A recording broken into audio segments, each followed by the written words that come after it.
What is going on, everybody? All right, so today, a little bit of a different day. We're going to be doing a random live stream, as you can tell, about Dynex. So my man Yeti, if you guys don't know, we actually dropped a video. Actually, he dropped a video on my channel, which was kind of nice. Actually, I didn't have to do anything.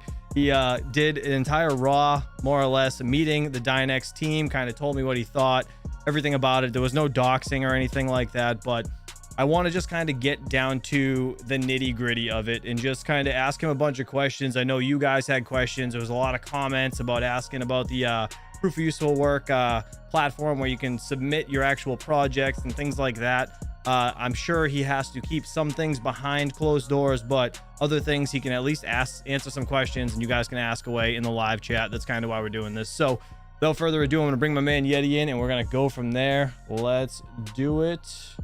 Yeti, what is up, my man? How are you? Yeah, good, thank you. Been a long last sort of week, that's for sure.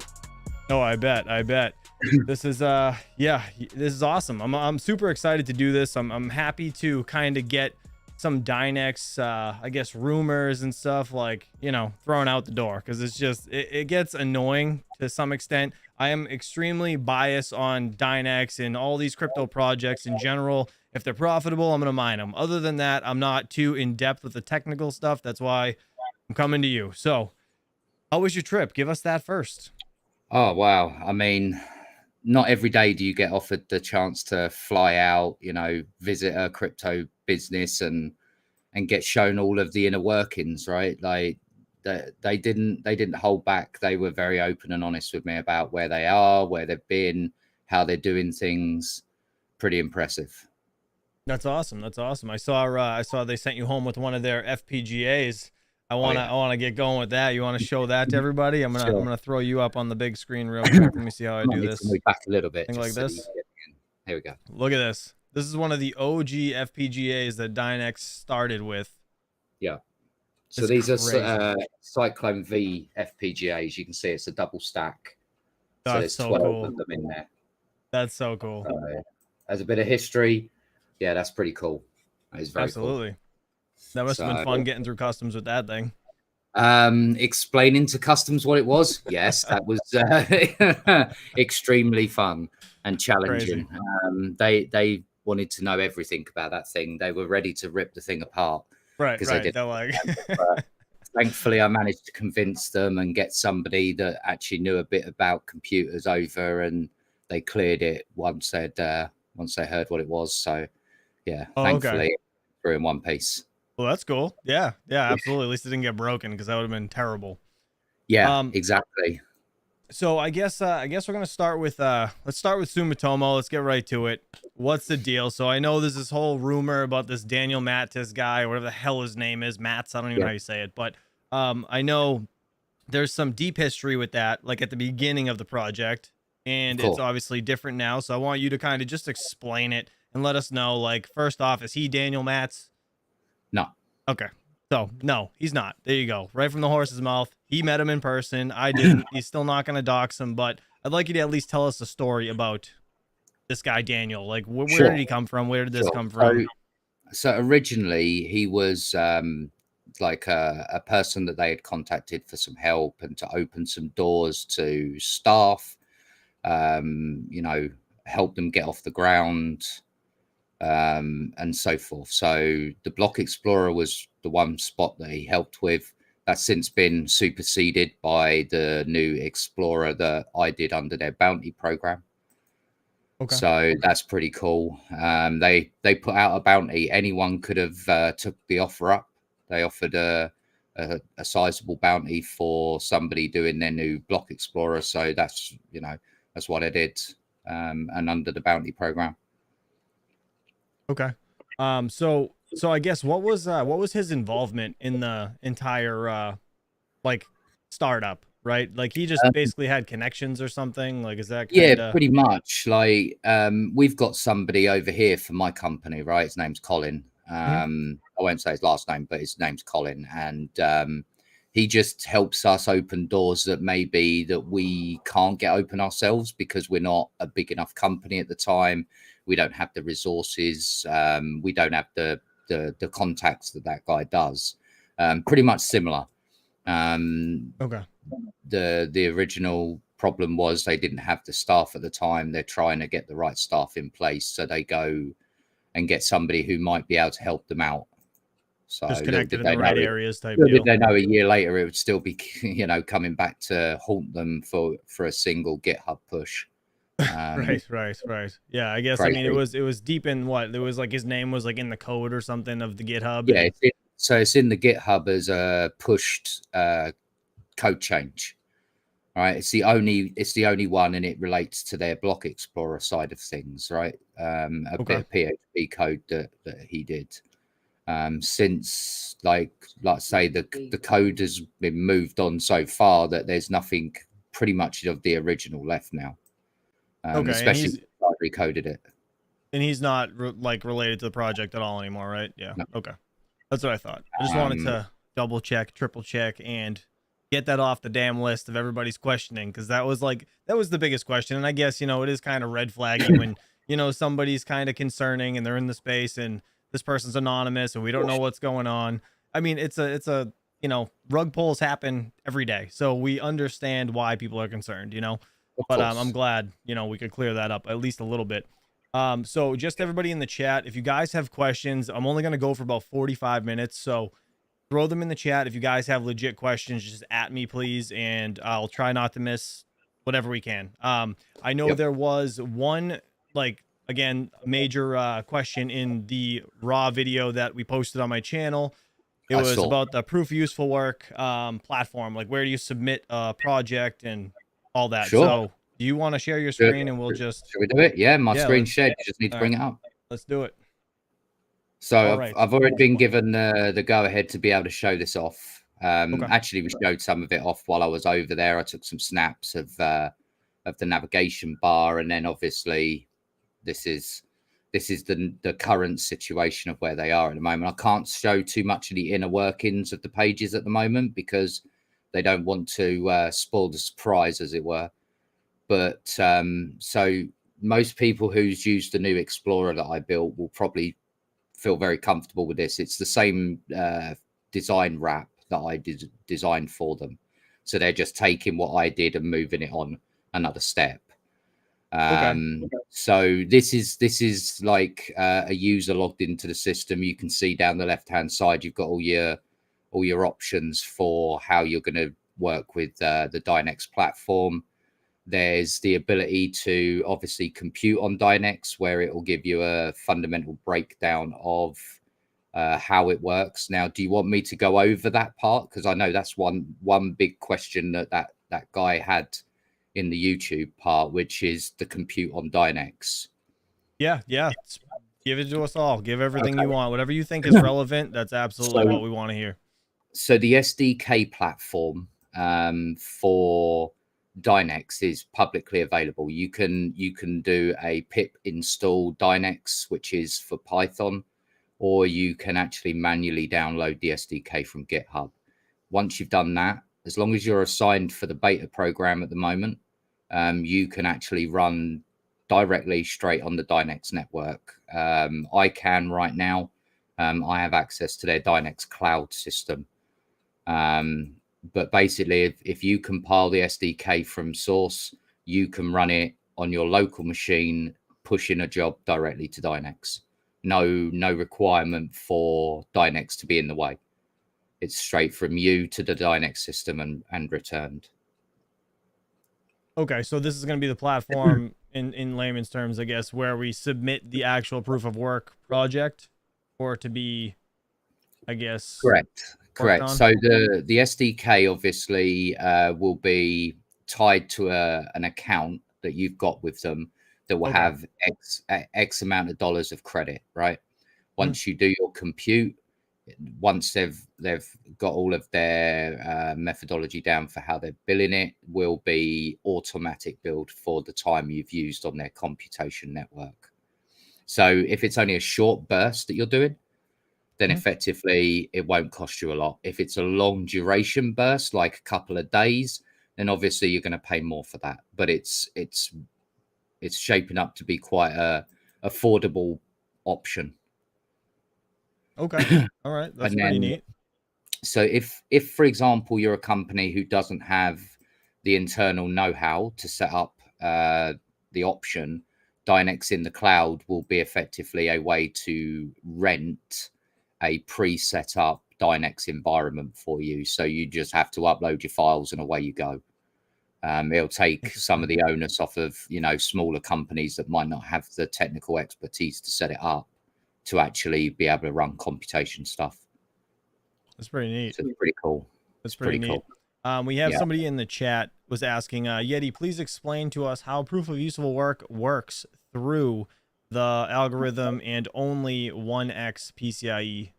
Of course, I can tell you as much as obviously to the point of how they do it, but I can't tell you the full inner working part of it because that's still under under assessment for intellectual property lockdown. So, but the short answer is that the pool will trigger a proof of useful work job to the miner. Now, the miner obviously has the code in there to process that job, but fundamentally, you upload it through the SDK.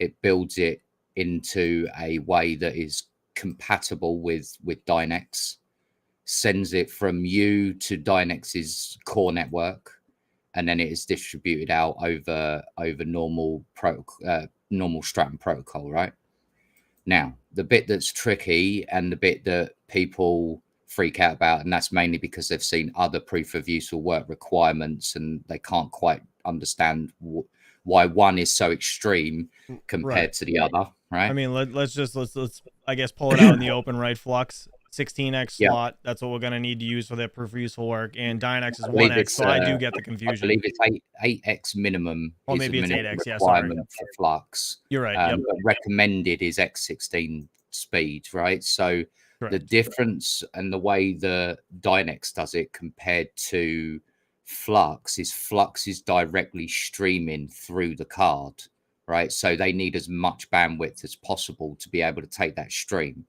The way Dynex does it is preloading into the VRAM the job effectively. So the job comes in, and because of the way that they have got it entwined over POW, it basically slowly fills up your VRAM, right? So they don't need high bandwidth speed. Does it help? Yes. As we've seen with Radeon 7s and Vegas, right? The high speed bus does help. Right. But it's not a fundamental of what makes their network work. And then obviously in the return way, it does it the same. It builds it up on the VRAM and then sends it back as a lump, only requiring 1x speeds. Oh, wow. So, okay. Yeah. That actually makes a lot more sense than I thought it was going to be honest. I've been thinking all day about how the best way to explain this is, because I knew this was going to come up. I actually thought that this was one of the first questions we were going to be, asked is how. So I've been trying all day the right methodology to think of how to explain it in the most simplest sense. Well, he knows me, right? Because I always tell him, explain it like I'm 5, like, because that's how it has to be explained, literally, for me to understand. Because I'm not this technical guy like most of the guys, in the chat. Even a lot of these guys are brilliant when it comes to computers and things like that. Yeah, it didn't make much sense to me either. But that makes way more sense now, explained like that. Let me see if there's any questions, please throw it in the chat. Just make sure you guys at me if you can. That would be excellent. Absolutely. We do have one from Miss Pocket Change. She said, can Yeti tell us the top 3 benefits of Dynex and what, if anything, should we be aware of that we may not know about the project? Okay. The top 3 reasons as to use Dynex from a computational sense, I take it, right? As like the company, why you would go to the company. Exactly. One is that they're going to be a lot cheaper than the traditional infrastructure side, right? Setting up a supercomputer will cost you hundreds of thousands, if not millions of dollars. Being able to run on Dynex, push of a button for, a couple of dollars for a very small burst of job means you don't have to pay for the infrastructure. It's for small SMEs, so small, medium enterprise level businesses, it's going to be massive, because those are the sort of companies that can't afford to go and have massive infrastructure costs, right? They don't have that budget. Right. And then they can't afford the supercompute power because paying by the hour is going to be expensive on like hardcore infrastructure. You're going to blow through all your budgets in a matter of days, if not hours. So I guess that even though they'll be going after blue chip customers, the small businesses that can't normally afford compute power will be where the market's going to be, at least at the beginning for them. I can guarantee that, because those are sort of businesses that are going to jump at this, where they can finally get to use this technology in an affordable manner. The next reason I would say is that Dynex is in the process of looking at ways, as you saw probably on the marketplace, there was the earn with Dynex feature. Now it's still being mapped out exactly the right way of doing it, but I do know right over that, here. yeah, I just so showed on you the left screen. you can see it says earn with Dynex on the left hand side. Obviously they're still fleshing out how this is going to be paid to the miners, but I do know that the split will be 70-30. So 70% to the miners, 30% to Dynex's dev pot for future development. That's more than reasonable, to be honest. Yeah, I think. I Anyways, think that's yeah, very reasonable. I think that's absolutely. very reasonable.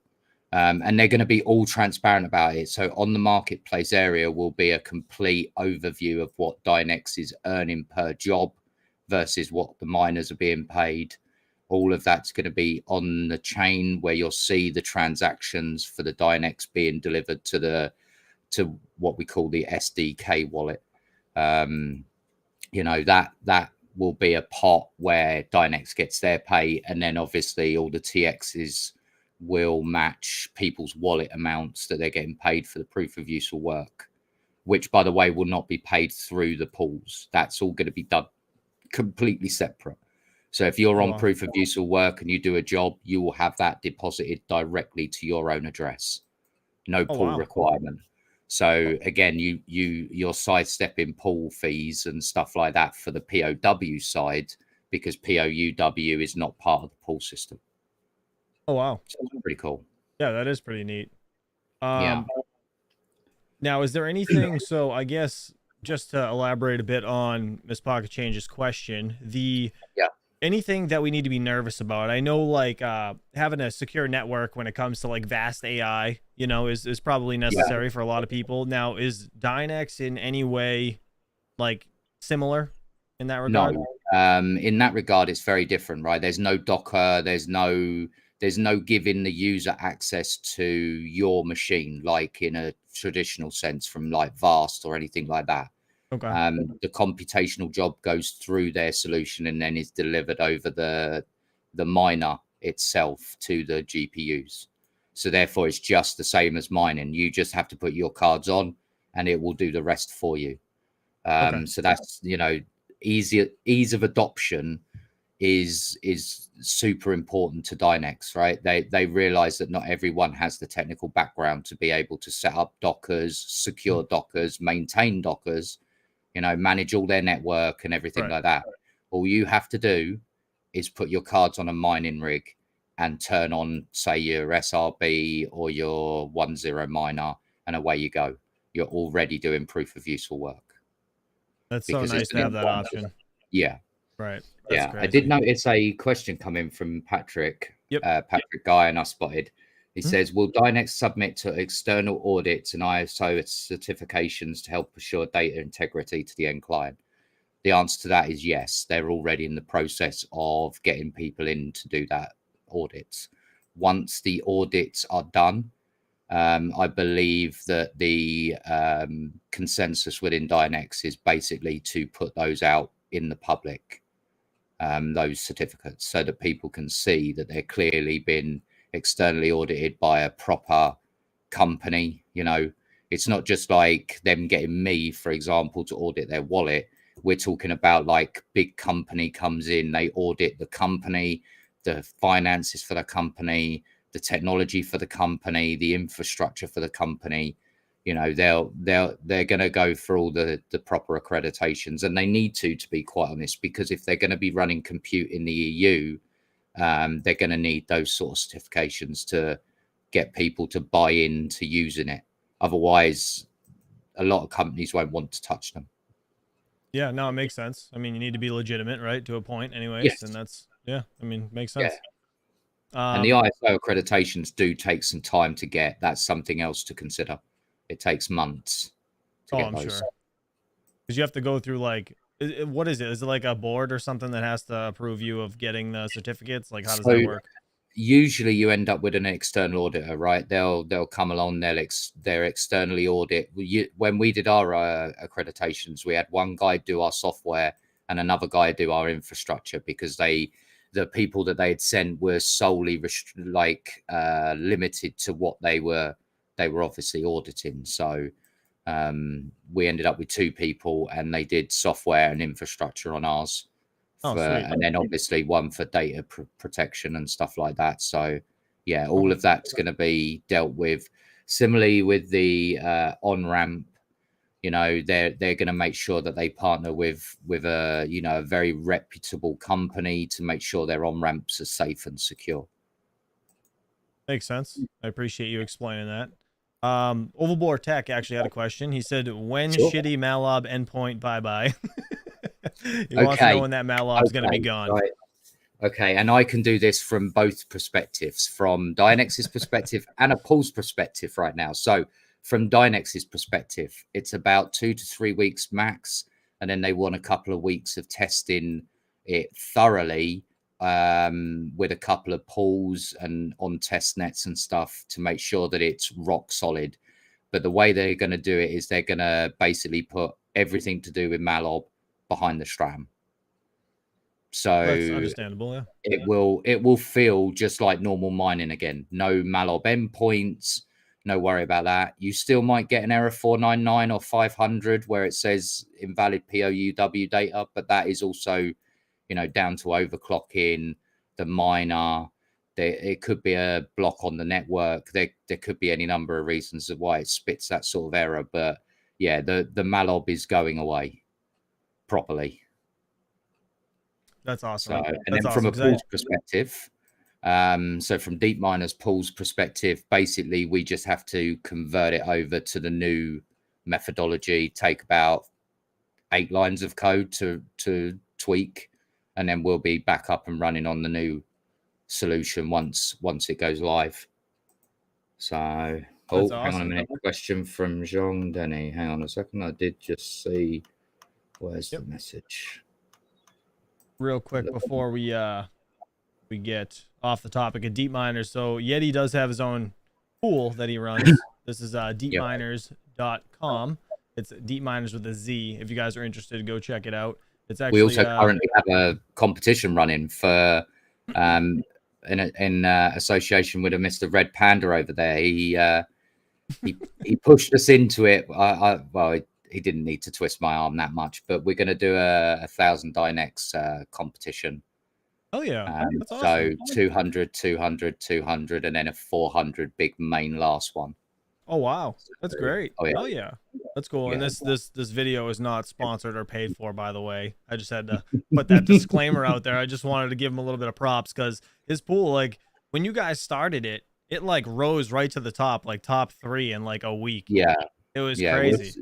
I mean, don't get me wrong. Here at Miners and F2 Pool turned up, and obviously we kind of figured that we wouldn't see the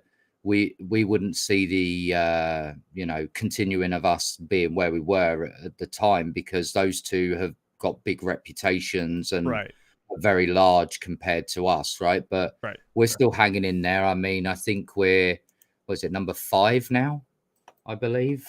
I haven't looked in a while. So yeah, number 6. We're at 76. Pretty good, dude, for a small pool. That's still we're hitting around, I would say, anywhere between 30 and 33 blocks a day at the moment. So we're doing all right. And it's been a brilliant learning, you know, for us to be able to find out a little bit more about pools and how that works. I did find the message, by the way, that your wife mentioned. Yeah, I was just finding that too. It says, is Dynex mining and GPU requirement for neuromorphic computation 2 separate systems? No, they're not. Because they're an entwined system, right? So POW and POUW work side by side. So the requirements for mining, right? So the mining aspect and then the proof of use will work are the same. So hopefully that answers that one. Yeah, again, if you guys have any questions, please throw them in the chat. We have about Absolutely. 15-20 minutes left, so I just want to I want to get everything like squashed, because again, I'm neither for nor against any project particularly. It's just the rumors and the bullshit and everything else that rides behind, like, you know, It's one of the somebody biggest saying one reasons why thing. I went over there. It's one of the It biggest reasons why I went over there, because every time, you know, I did any sort of update or anything, that was one of the few questions, you know, a few questions are the same things being asked over and over and over again. So if I can squash some of those questions and put them to rest finally, you know, that's great news, because the more information people have, the more informed decisions they can make. Right. So, And if anybody's just joining, please go back to the beginning. We covered the most important topic right off the bat, because that was like the main thing that started all the rumors. But yeah, I guess let's talk about your trip a little bit. So like, how was it when you went to the facility? Like, what was there? Was it like a bunch of rigs? Like, explain it to us, because I don't even know, to be honest. I never actually talked to you about what was inside their facility. So we went up to visit where they hold their meetings, where they work, 16 floors up. So, you know, a nice view, you know, and we went down to one of the other places that they often hold meetings a lot, which is like, I think I even posted a picture of that with me and a very large cigar. We were sitting down there.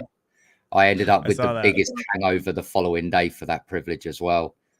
I can imagine. Bumped into some local guys that were sitting in there having a cigar as well. And yeah, one rum lent, you know, ended up being 4 rums and 6 glasses of wine later. So yeah, I had a horrible hangover. Horrible. So, well, yeah, yeah, that'll do it for sure. They were nice enough to bring obviously the FPGAs and show us a bit of history as well, and explain how they went from, you know, realizing very quickly after buying these that there just wasn't enough compute power in all this hardware, right? That this one unit is one of like 50 units. I was going to say, why don't you give us the story about that? Like, how did that become? Yeah. I know we've talked about it before briefly, but like the FPGAs to GPU miners, like how did that transition? Okay, that's actually a very good question, right? So originally Dynex bought up, right, when they first started their business, like they were buying out a liquidated company, right? So these were already made, pre-ready. They just needed to turn them on and program them, right? So they spent an awful lot of money on all this hardware. What they quickly found out was that like even 50 of these like double stacked FPGAs wasn't going to be enough. Just wasn't going to be enough, like at all. And so they started researching into different options, right? And quickly they figured out that actually, if they could put it in wrapped within a blockchain where they've got access to all these number of GPUs, they could harness what the GPUs were until the technology catches up to a point where then their neuromorphic chips could be actually manufactured. Right now, that's some years away, probably around 10, unless we have some monumental discovery in that area of development. But basically, they decided to utilize compute power on GPUs instead, using a blockchain. Right, because it's all, I mean, I think he said it himself when we had the interview with Sumitomo, when he was like, you know, we realized that there was all this compute power that's not being used around the world with all these mining rigs, and, you know, with Ethereum going away, it was a perfect opportunity to dive into that. I mean, I wish I knew the technical stuff, like how it goes from A to B, but like it's amazing to me to know, like, to see what they can do over there. It's just nuts. What I assumed they were doing wasn't anywhere close. Wasn't even anywhere close. Oh, not even close. The way that their intellectual property stuff that they're tying off works is like, I get why they want to make sure that it's protected, because it is like cutting edge stuff, and I want to, you know, I'd love to make sure that I don't ruin that chance of them tying it off. But yeah, the way they do their workings out is pretty incredible. And just wait, because once they've got it locked in, everyone will know how they do it, because technically it'll be public knowledge. Right? Oh shit. Once it's out there, it's out there. Right? Because once the intellectual property locks in, everyone will be able to go to the intellectual property, you know, for Europe, and see the pattern and see how they do it and how they've worded it. And yeah, they understand that, which is why they're being very careful and methodical around their wording of their IP application. That's awesome. I'm just gonna scroll through the chat quick, guys. Be nice, please. Be nice to each other.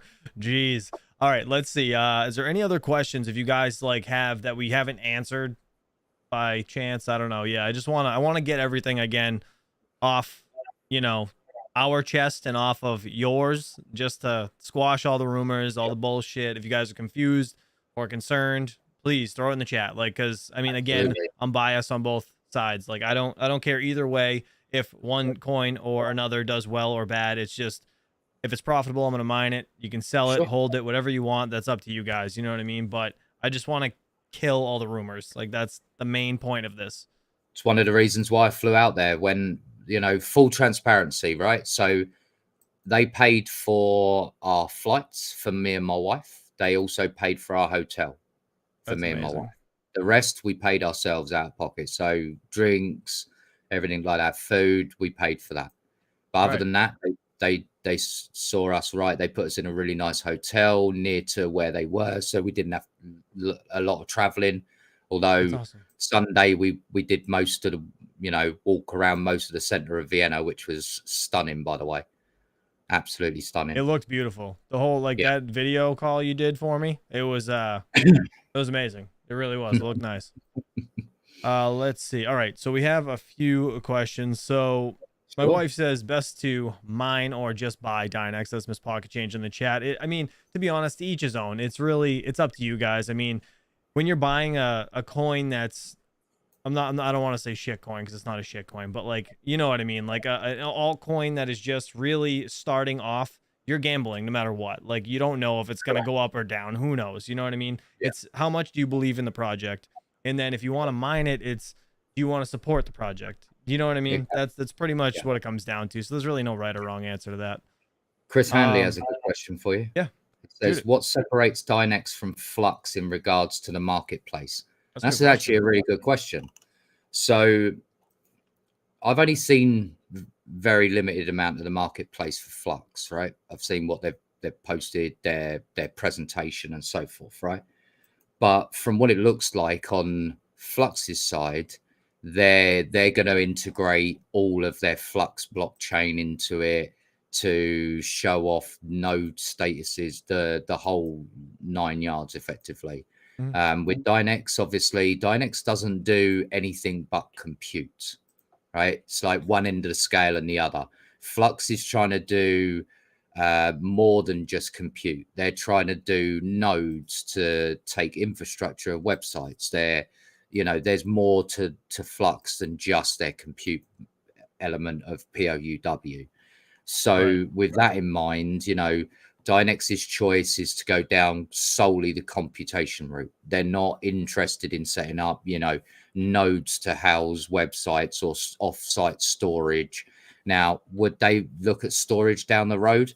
Who knows? They might need to down the road for their computational files, right? It really depends on how big the project gets.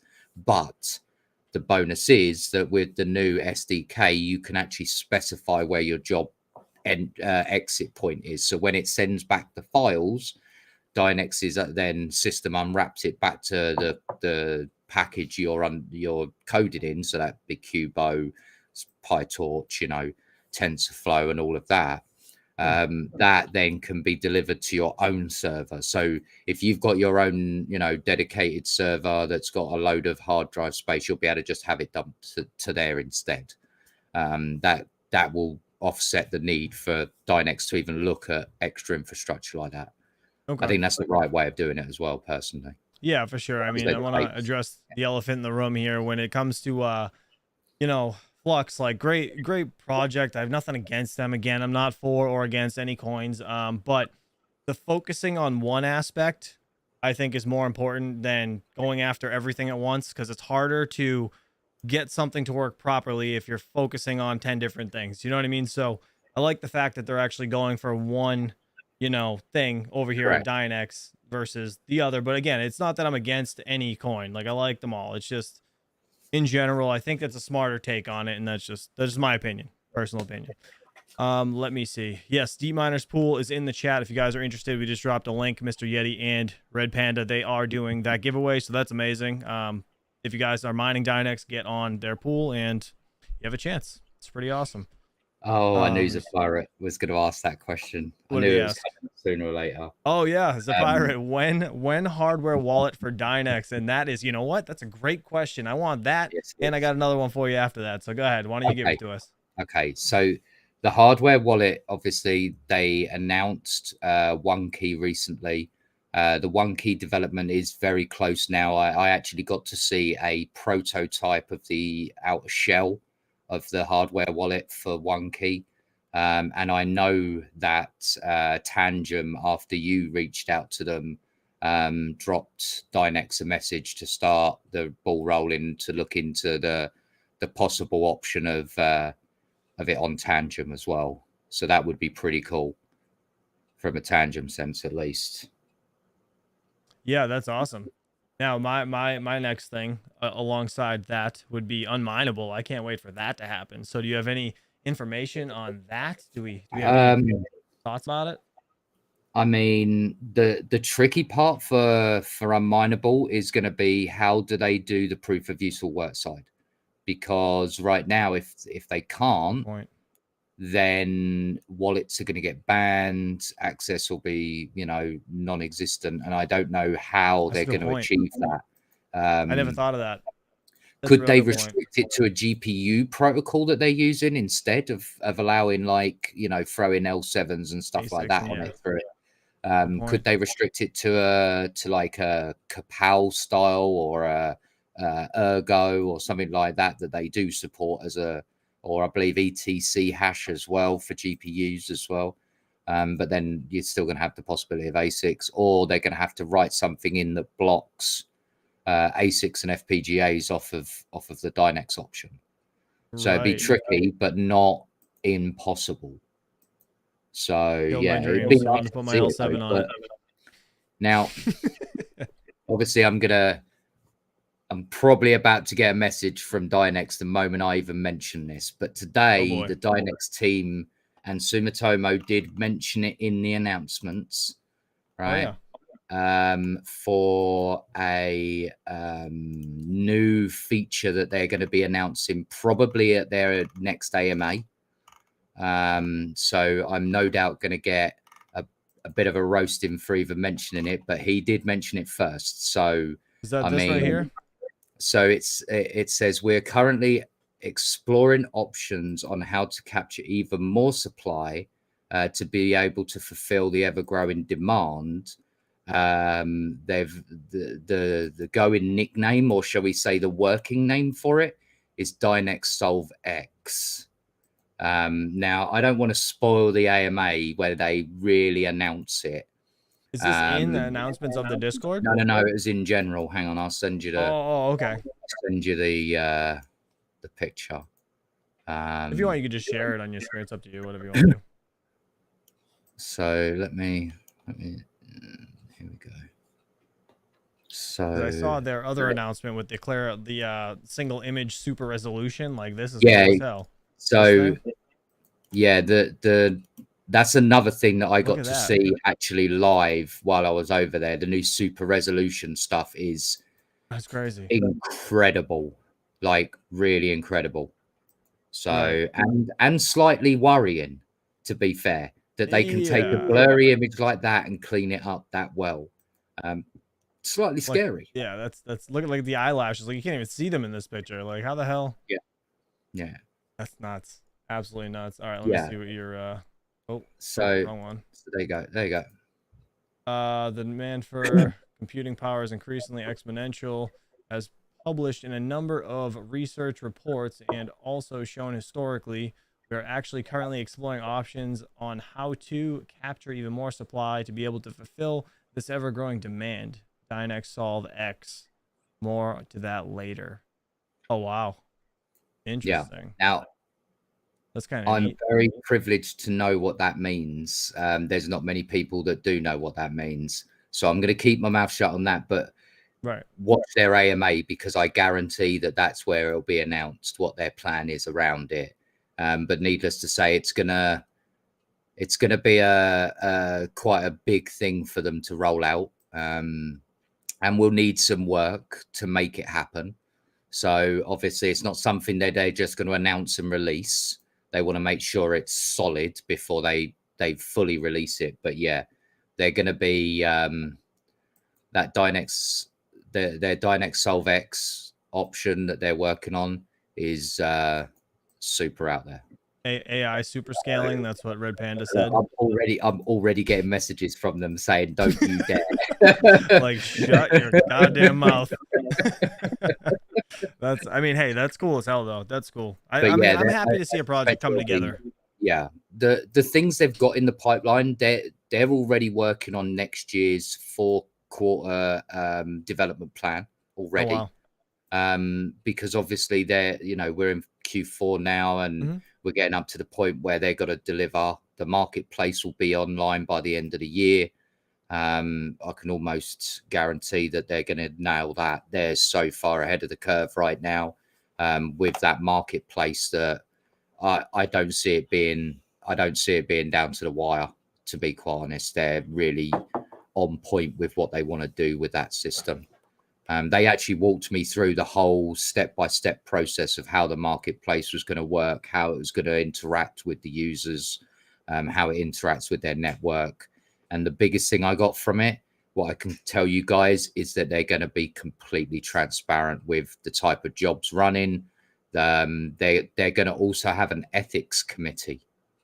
Oh, really? It's on their roadmap. It's actually on their roadmap. Yeah. If there's any code that might be flagged by the security platform, right, the digital fingerprints, as they call it, then it will flag it, and that goes to an ethics committee, which will have a. So the idea is the ethics committee will have multiple different people on it, from different areas of crypto, and a couple of members of the Dynex team. But I don't believe that Sumitomo is even going to be sitting on that ethics committee at all, mainly because he feels that it would be wrong for himself to be sat on that ethics committee, right? Because he's the top guy up there, right? Makes no sense. Cool. But yeah, there's going to be an ethics committee wrapped around if there's anything worrisome. So say they get a digital fingerprint of somebody trying to brute force passwords. Instead of that even going to the network, it will be held for review by the ethics committee. And if it's deemed that it's safe to run, then it'll be allowed, and it'll be released, and it goes onto the network. If not, then it gets rejected and kicked back for failure to fall in line with their terms and agreements. Gotcha. Crypto Perk said Dynex was developed in a bear market and is showing success. Congrats, which is, yeah, I agree. Congrats to them, because it's it was developed, or is being developed, in a bear market, and it's kind of impressive how it had quite the run up. It went from like 0 to 100 so fast. Like, you know what I mean? Quite literally, it was insane. Let's see. Dynex likes AMD better than Nvidia, right? Can you elaborate on that a little bit? Because I think are they doing something different now, or something's changing where it'll be better on AMD as well? So there are new updates out there that bring obviously the gap slightly closer, but Nvidia basically nerfed all of their consumer-based cards. Even their professional cards are nerfed. The only cards that aren't nerfed for FP64 processing, right, or what they call double precision methodology, right, is their data center cards. They're the only ones that aren't nerfed for the bus bandwidths and stuff like that. If you look at the, say, Radeon 7, right, It has a massive bus speed and high bandwidth memory as well, HBM. And yeah, it just, considering, you know, that's a really old card in relative terms. I mean, Mr. Panda's loving the fact that he's got 12 inside a single case. Although I'm sure the moment that any of them code 43, he'll be screaming from the rooftops. I'm But kind of, didn't he you know, just put that video out today, actually, with all those yeah, GPUs in that case? That's what I thought. I saw the thumbnail. I didn't watch it yet, but yeah, it was pretty impressive rig. Panda said we don't talk about Radeon 7. Yeah. Now, all Yeah. right. So The moment he looks at them bad, they get upset with him. oh my God, I know. Yeah. No thanks. Now, all right. So question for you. What would you say is the most profitable GPU for Dynex? Like mining. That's a good question. If you're trying to keep it like super efficient, I would look at, well, I've got 6600 XTs running on there and they're very efficient. 6700 XTs run very efficiently. I know that obviously Hive OS has just started supporting the 7000 series now, which should move the bar again.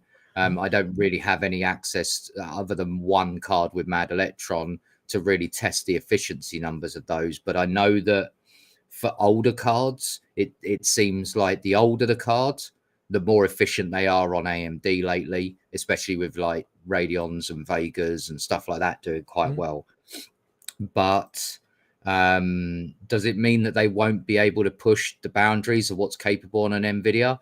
Not at all. We've just recently seen the new SRB miner reintroduced Nvidia, and there's quite a big considerable jump, potentially up to 15%. Yeah, Oval Vortex just said the 2080 Ti's on SRB miner. Or, so is that the new update that somebody in the chat was talking about? I think it was the pirate said to mention it. Yeah. Okay. Yeah, that's the new version of SRB miner. It reintroduces Nvidia support to SRB miner for Dynex Solve, but in the return also gained a very small amount of boost over the whole set of cards. All the AMDs got a bit of a jump, and obviously pushed Nvidia along a little bit more as well. So that's super awesome to see, because the more they can get out the cards, the more compute they can handle. So in actual relative terms, that's actually a good thing, you know. Yeah, for sure. But yeah, if anyone has any more questions, feel free to drop them in the chat for sure. I'm more than happy to chat about the experience. It was great. Like, if anyone has ever thought about going to Austria as a place though to actually visit, it's absolutely stunning as a place to visit. Now, how was their team when you met the team? Like, how many of the people did you meet that actually worked in the Dynex facility? Because I know it's a previous company. It's not actually just this cryptocurrency, right? Like, they had a previous company turned into Dynex or integrated with Dynex. Yeah, and that's kind of why he's anonymous, and I get that. So we got to meet 7 while we're out there, and when I asked him, it's about 26 staff they've got fully. Some of them are external, so I know there's their new machine learning guy, Adam, that they announced. He's in over in Hong Kong way. There's another guy over in West Coast of America. So I mean, they're pretty well diverse, as well as obviously being based in Austria. So gotcha. Crypto KJ asked in the chat, he said, are we going to see another massive hash rate jump in the coming future? Because I know, what did they get? They got nerfed like in half at one point. Yeah, right? So when they went from single precision to double precision, obviously that's where Nvidia got hit hardest, right? Right. And then it tanked it by about half, but it took about 2-3 weeks for that to gain enough legs again, when the price was starting to really pump, when it was over $1.10. People were just turning on GPU after GPU, and they suddenly saw it back to where it was. Do I foresee another big jump in hash rate? If the price gets up there again and the marketplace comes online and everything, it's almost a perfect storm for them, whereby people will be at least willing to give it a try again, right? Or older miners might turn on for a little bit just to see if it, like they did with Vast, like they've done with recently GPU Utopia. People have been turning back on just to trial and see what's out there again. So could we see a big jump? Potentially. Yeah, I mean, if it's profitable at the end of the day, like as a crypto miner, I'm going to turn on if it's profitable. I don't want to be on that fine line where I'm just making enough money to cover the electricity bill, because there is 0 point of me mining, putting theoretical miles on my cards for no reason. Like, I want to be profitable. If I have to sell like 2/3 of it to pay the bill, okay, cool, but I still have a third left. That's fine. Like, that's kind of where I'm looking. So if it gets another jump in price, I'll definitely be turning at least mine on. Joker might have a good question. He says, what is stopping using these useful work from being used to try all possible combinations of password to a bank system or a government or whatever? That is where obviously the Dynex ethics committee will come in. They're already training their security systems with digital fingerprinting now to be able to spot when there's a bad actor trying to do computation. Obviously, their computation side will require KYC.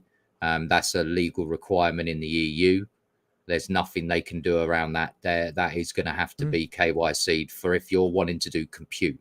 Now, if you're wanting to mine, that's fine. That's entirely separate. But if you're going to want to actually run compute on it like a company, they're all going to KYC anyway. So if anyone does anything nefarious, obviously the KYC is going to be there, and the ethics committee. And I've even trialed some of their security systems. They've asked me very politely if I wouldn't mind tests running to see if I can abuse the system. It's something that it's been ongoing for a couple of weeks at least, is me trying to use and abuse the system. Like so far I've yet to, a bit like, well, what if I just put in this password string? Doesn't matter what the string is, right? I can just generate it out the fresh air, and can it brute force it? Well, no, because that digital fingerprint of brute forcing is always going to be the same, right? With the same methodology that I use. Now, could somebody use a different methodology? Absolutely. But each time there's a new method, they're going to add that to the security understanding, and it will run it through to the ethics committee.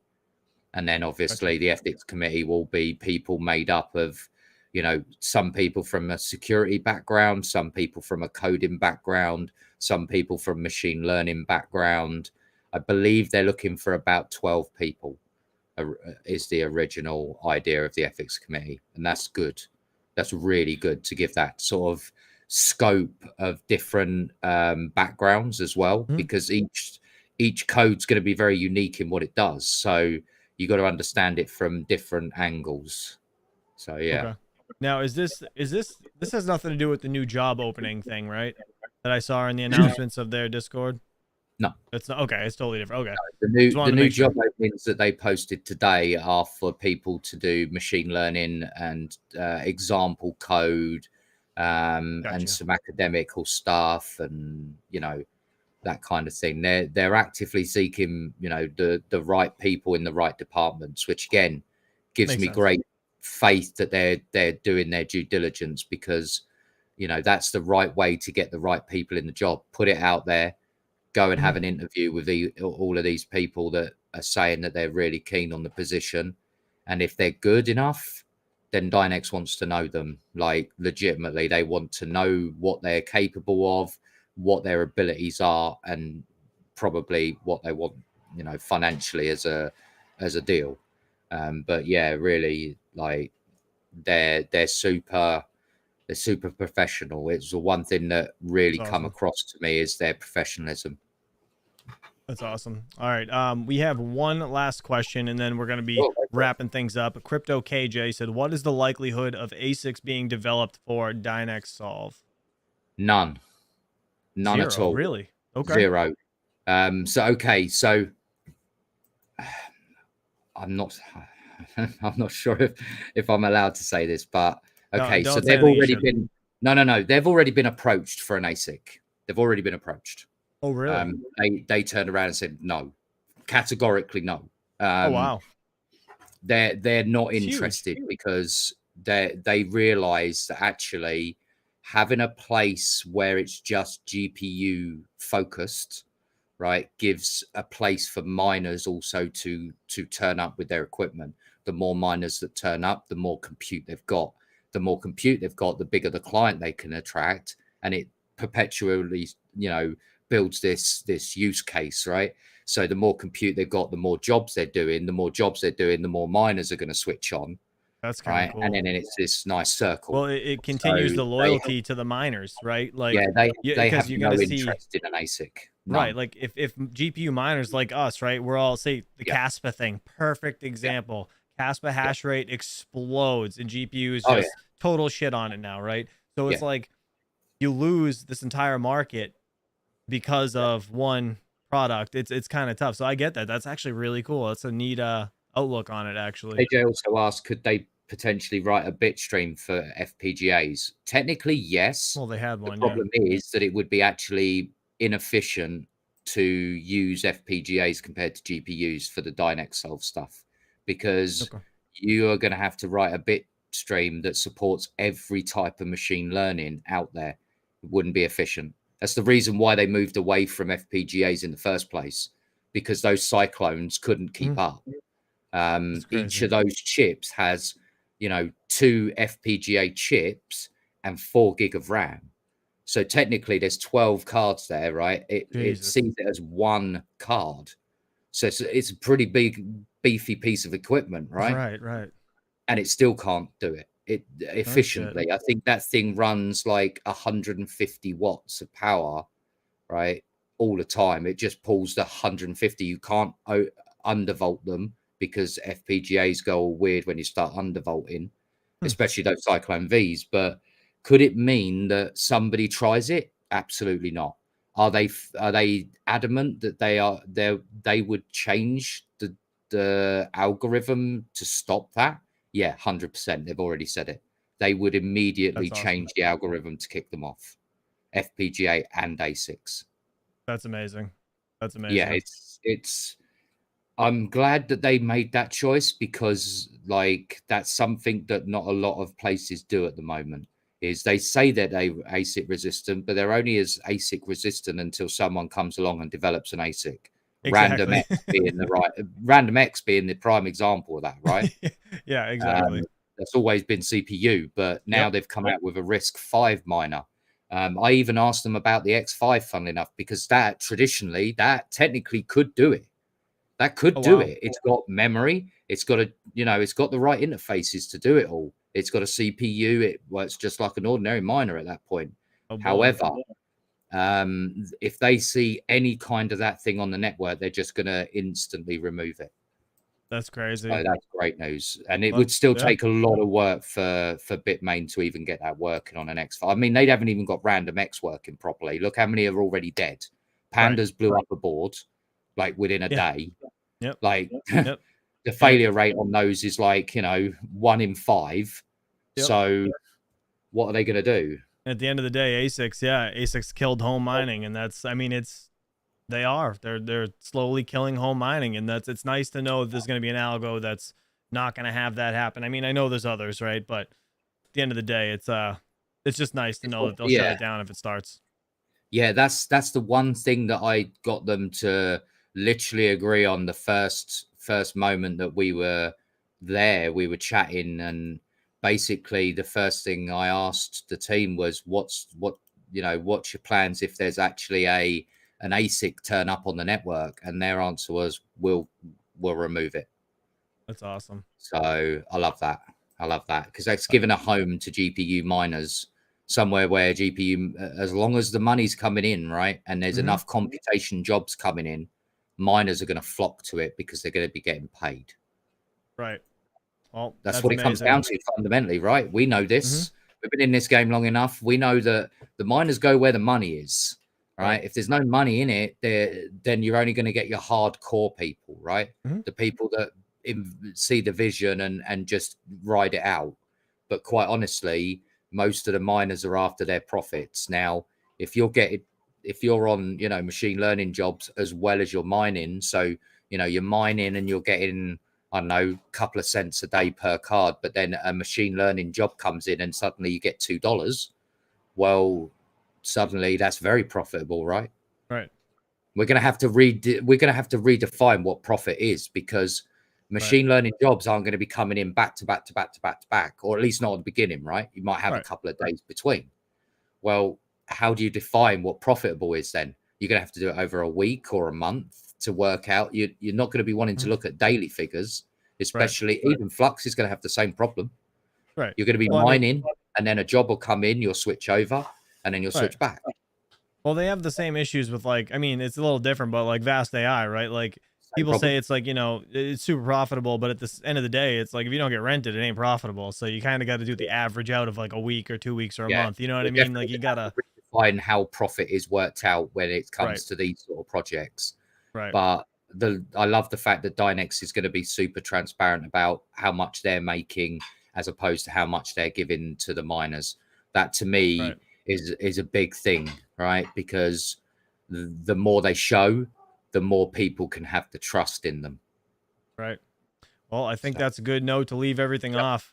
Mr. Yeti, I appreciate you coming on today and actually explaining a lot of this stuff and clearing up a whole bunch of bullshit. If you guys want to see more of Yeti, please just let me know in the comments below, and we will gladly get together and do another video talking more about Dynex once they're like the whole Malab thing's gone, and I guess the proof of useful work actual screen. I'm going to show this again real quick if anybody missed it. Let me just add this to the stage. So this is where you'd be able to eventually put up your work, right? Your projects that you need done. You'll be able to see all the overview of current jobs versus like pending on the network. The parallel jobs that they've got now enabled should allow a large amount of computation to be done all in parallel. So the chances are you're going to click run on your job. 10 minutes later, it's all going to be done with and dusted, and it'll be moving on to the next job. That's the benefit of the super efficient network they're building. That's amazing. Well, I can't wait to see it all up and running again, Mr. Yeti. Thank you so much, guys. Have a good day. Hopefully you enjoy your Wednesday. We'll catch you guys on the next one. Peace out.